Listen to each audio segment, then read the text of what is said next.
They always say watchmakers are extremely special.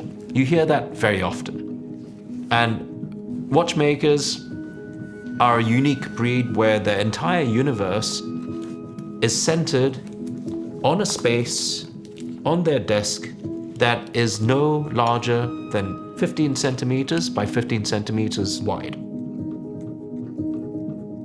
And when your whole universe and your everyday is zoned in on just that one small square area on your desk, you start looking at the world differently.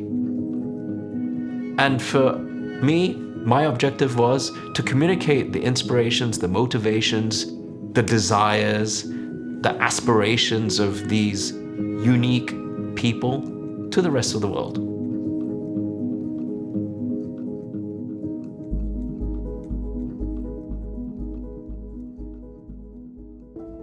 Humans have been measuring and keeping track of the passage of time since we first stood up straight and realized that our shadows move and lengthen throughout the day. And since then, it's just been one step after another of people making timekeeping devices. Wherever we look, every civilization, every culture has made clocks of one form or another. After the sundial, after the water clock, devices in the Islamic world, automaton clocks, clocks which represented the universe to show all of the movements of the heavenly bodies in real time. Those innovations set the clock running on what was to happen in the centuries to follow. Because what happened in the 18th century onwards is remarkable. Lots of things happened around then. The European maritime empires had been growing and growing and had been colonizing places around the world. And those empires relied on their flourishing, their growth, on ships, and on those ships being able to navigate safely around the oceans of the world. Hundreds or thousands of lives depended on it at sea, but more importantly was the future of each of those empires. Everybody knew that the solution to the longitude problem, as it was called, that's your east-west position on Earth, was time. And that if you could carry the time on board your ship as you travelled on voyages lasting several months, you could navigate safely. But how would you keep the time on board a ship? Well, this was the problem that taxed the greatest minds of the 18th century. It was the clockmakers and the watchmakers who came up with a solution after decades of patient innovation in 1759, when the first portable precision timekeeper, the first accurate watch really, was made by John Harrison. It became known as H4, and it became known as the chronometer. It became the device carried on every ship for 200 years, and it changed the world. It was the work of other makers, including Abraham Louis Breguet, John Arnold, Thomas Earnshaw, who took the ideas, the design principles that John Harrison had devised in his H4 timekeeper and turned it into a practical device which could be manufactured in large numbers and carried on ships around the world. John Arnold, c'était un horloger anglais qui était très important donc à son époque. Tous les horlogers anglais, en particulier lui, a eu des liens aussi avec les horlogers français. Et je pense que dans cette, dans cette compétition entre les horlogers anglais et les horlogers français, donc avec Arnold et Breguet, cette compétition, elle a permis d'élever le niveau et de toujours repousser sans cesse les limites de la chronométrie, de la performance. C'est toujours très impressionnant d'avoir un objet qui a plus de 200 ans entre les mains. Il y a le poids de l'histoire aussi qui fait qu'on sait qu'il y a divers horlogers, des anciens horlogers qui ont bossé, qui ont travaillé dessus. C'est toujours émouvant d'avoir ça en main, et aussi ça montre qu'à l'époque, ils cherchaient la simplicité, mais pas dans le mauvais sens du terme. C'est-à-dire, quand je dis simplicité, c'est vraiment les choses faites le plus facilement possible, mais surtout vraiment le mieux possible de ce qu'ils avaient en technique à l'époque. La compétition en fait qui faisait rage entre l'horlogerie française et l'horlogerie anglaise, Et voilà, c'était des marchés de la marine royale et de la marine commerçante. C'était des marchés qui étaient gigantesques. Donc si tel ou tel horloger remportait soit le concours d'État, soit le marché, ben, ça ouvrait en fait des possibilités de développement pour son entreprise qui étaient incroyables. Breguet had a massive impact on watchmaking. He's known for lots of inventions. But I think in terms of artisanal watchmaking, he really set the standard, having a distinctive stylistic element. Because watches were a scientific pursuit, there wasn't much focus on what it looked like or having a consistent look. Breguet really paved the way with hallmarks like, coin edging and guilloche and Breguet hands, Breguet numerals, these sorts of things. Nowadays, if you look at artisanal watchmakers, they all kind of try to form a style of their own, and I think Breguet was one of the first to do that. The most brilliant technical achievement is the Breguet sympathique. So you have actually two machines communicating. You have a motor clock and you have a pocket watch, the child somehow. And actually the motor is taking care of the child. So it's actually, you have, with the most advanced Breguet sympathique concept, you have three interactions. You have the winding, you have the time setting, and the time regulating. And actually, you can somehow imagine how the motor winds, gives the energy to the pocket watch. But actually, the regulation, how can the motor know if the pocket watch, the child, is going too fast or too slow? And this interaction, this communication between two machines, this is not artificial intelligence, but it's somehow mechanical intelligence. And this is what he invented somehow, that two machines communicate. And I think this is very relevant today because we have smartphones, we have internet, we have a lot of machines communicating without any humans in between. And I think that is a very crucial theme today. And he started that more than 200 years before us. Those watches by Breguet, by Arnold, by Earnshaw really transformed watchmaking because the principles of how to make a watch, how to design an escapement, how to shape the balance so that it stores the energy, and myriad other technical developments seeped down into watchmaking traditions. They were used originally to make marine chronometers, but every watch really from then onwards started to develop the design principles that those pioneers first established. Ce qu'ils ont fait est exceptionnel parce qu'on voit la difficulté. Mais au-delà de ça, c'est inspirant parce qu'on se dit, ces personnes-là, ils ont fait quelque chose d'intéressant. C'est pour ça qu'aujourd'hui, on en parle. Donc, ça m'inspire profondément parce que je me dis, on est obligé de faire quelque chose, peut-être pas à leur hauteur, mais en tout cas d'essayer de faire quelque chose d'assez bon. Et éventuellement, on aura quelque chose qui restera dans le futur. It was all about precision. And competitions were held at Kew and Neuchâtel and lots of the different observatories. And brands and watchmakers would submit and pursue having a more and more precise chronometer. At the time, you had a group of people called regulars who were essentially participating in the Formula One of watchmaking. And these were the best paid people in the industry as well. They could work in their own hours and work in their own way, but obviously this all kind of stopped in around 1968 when the Japanese started participating with quartz. The cheap quartz watches almost totally destroyed Swiss mechanical watchmaking. And the industry had to decide, do they adapt or completely disappear? And the watchmaking industry did adapt. At that point in time, there was an English watchmaker by the name of George Daniels. Now, George Daniels felt very deeply and very strongly that quartz watches could not and will never replace the inventiveness and the artisanal craft of a well handmade watch.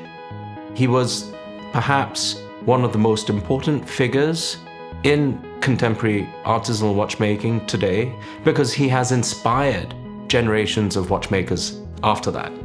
But George Daniels was not alone. There were other makers, the likes of Derek Pratt. He helped with the development of the coaxial movement that eventually Daniels became extremely highly regarded for. We saw all of a sudden the emergence of watchmakers who no longer were working for brands or doing restoration, but putting their names on the dials. And the 80s, when we look at it, it really is a period of change, and that change saw big brands going into multi-complications, testing new materials, designs, etc. But the 80s is really the period where artisanal independent watchmaking took off, and it never ended, because all these pioneers from the 80s, nobody had done that before them. So I think the HCI, it was Sven Andersen and Vincent Calabrese who in the very early 80s decided to all join forces, because these guys, they don't have the marketing power of the big brands to get advertisements and publicities, and they don't have boutiques. So it was a way for all of them to join forces, exhibit at the Basel Watch Fair, be the voice of a group for the industry.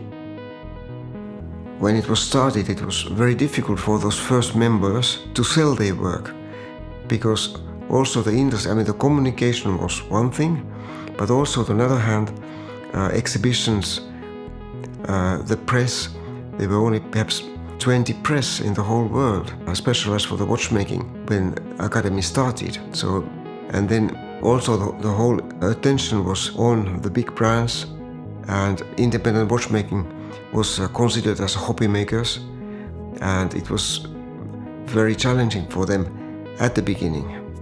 We really had a big industry with very traditional values and very solidified in protecting their values and saying exactly what is possible and what is not possible to do in horlogerie.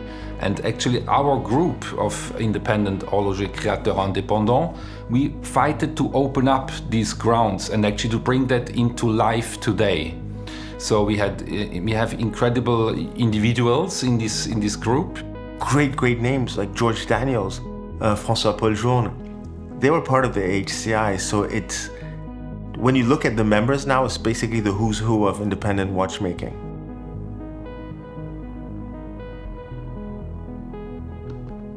So THA is basically, it's a dream group for watch collectors, especially independent watch collectors. Imagine phenomenal minds like François Paul Jaune, Denis Flageolet, Vianney Halter, and the Baumgartner brothers. It was incredible as a young guy coming from the watchmaking school to already see these people, these perfectionists working on these mechanisms. It was really a great pleasure to be able to see that phenomena of THA in Sainte-Croix, where these living geniuses, watchmaker lived and worked actually. Unfortunately, I think it didn't last too long, and each of these watchmakers went their separate ways and created their own brands and focused more on their own making than making watches for others. But it's one of these, kind of the all-star companies where you had, basically a dream team making a movement. The 90s were an incredible era. We were building. We were not looking back. Now, yes, we were inspired, but not by the 80s, 70s, 60s, 50s. We were inspired by the pocket watches of the 19th century. So the whole industry would create the different complications, but it was trying to create its style. It was a trial and error era, which was really, really interesting because there was no dogma. There was no secret sauce. There was no, this is how it should be done. So all of us were trying stuff. We see this industry getting into pace. One comes out with the chronograph, one comes out with the perpetual calendar, and then slowly, there's a minute repeater, there's a tourbillon. And then there's this whole wave of all these brands saying, we need to do complications. And everyone needed their chronograph, their perpetual, their tourbillon, their minute repeater. And then from the mid-90s, everybody's done all these complications. So now we start making sandwiches. It's a chronograph, perpetual calendar, but it's also a tourbillon, and it's also a minute repeater. And all the brands start assembling all these different complications. And then we arrive at the end of the 90s, and all of that has been done.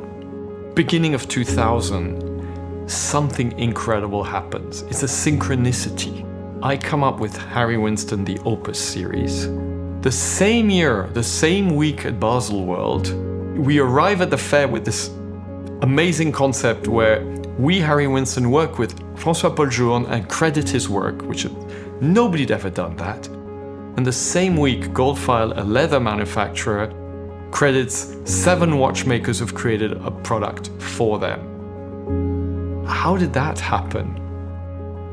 A watch is not done in 12 months. It's done in 3 to 4 years. So how is it that this synchronicity happens and all of us arrive at the same time with new contemporary ideas, a spotlight on humanity, a spotlight on watchmakers? I have no idea, but it just happened, and it's the beginning of something very important. The Hourglass was founded in 1979. Some of our early and historic partners were the likes of Patek Philippe and Rolex. And what was interesting at that moment, in the early throngs of the formation of the company, was that by 1980, my parents had started working with the first independent maker that we have been quite deeply associated with, and that was Gerald Genta. In 91, we had met Philippe Dufour, and were fortunate enough to collaborate with him in a small way. In 1994, the Hourglass had acquired Daniel Roth, but it wasn't really until 1999-2000 where we expanded the portfolio of artisanal watchmakers. There was a new energy in the marketplace. We had come off the back of the Asian financial crisis. We were approaching the beginning of a new century and a new millennium, and there was a lot of excitement. We were projecting into the future and trying to imagine what it was going to be like living in the 21st century. And in the watchmaking world, there was something bubbling under the surface. There were a lot of makers where they had gained new optimism to strike out on their own, to establish their own workshops, their ateliers.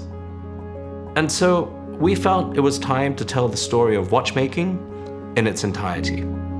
The Hourglass and Mike Tay, they're not just retailers, right? They're educators, and they're really builders of watch culture. And I'm old enough to have attended the very first watch fair they did 20 years ago called Tempest. And it was something that no one had ever witnessed before, the idea of getting together some of the greatest luminaries in the watch industry and creating this incredible environment where they could exchange ideas, they could meet the public. It really put the Hourglass on the map as one of the primary builders of watch culture. And it was a huge catalyst in Singapore, and I would say this region, for watch collecting, and in particular, the birth of independent watch collecting culture. Artisanal watchmaking sort of took hold in the 70s, 80s, 90s, but only in the 21st century did it become a global thing with a global audience. Even though artisanal watchmaking is still niche, it's still small in terms of quantity, it has now achieved global recognition, even in the popular imagination. Watchmaking, by and large, is very traditional business, traditional industry.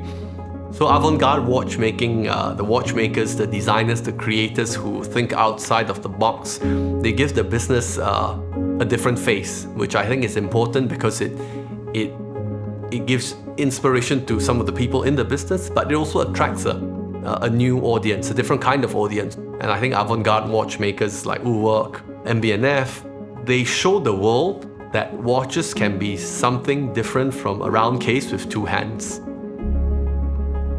When I created MB&F, a lot of people said, is there anything still to create? I mean, haven't we already done everything in watchmaking? And I had a big smile on my face going, you guys don't have a clue of what we can do. There is so much we can do if we stop thinking of it as a watch.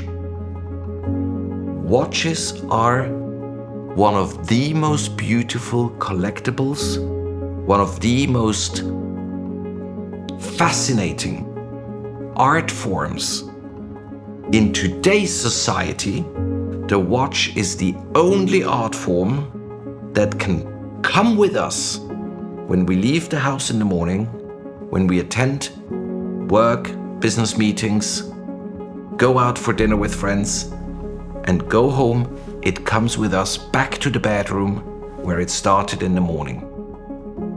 Not even the most wonderful private jet, yacht, sports car, artwork can do that.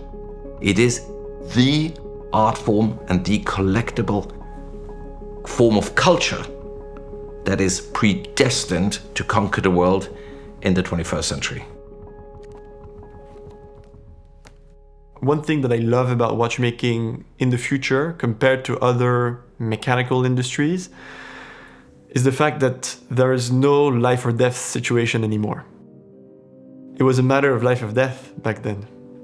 It was whether you ended up your boat in New York or in Venezuela. Now it's not the case, so you can be a lot more free with your technical interpretation of the watch, and you can do a lot more things. You can make the effort of doing something artisanally, but with a lot of contemporary technical artifacts that will bring more to the watch. My relationship with the Hourglass actually developed through initiatives that we built together. One of them is the Louis Vuitton Watch Prize for Independent Creatives, which essentially tries to find new independent watchmakers and support them over time. And so today everybody talks about independent watchmaking, everybody loves independent watchmaking, and the artisanal craft comes behind it. But I think the Hourglass has a role to play in holding up that trend and making sure that over time, new independent watchmakers can still come in to the industry, and the interest of collectors can still blossom through that.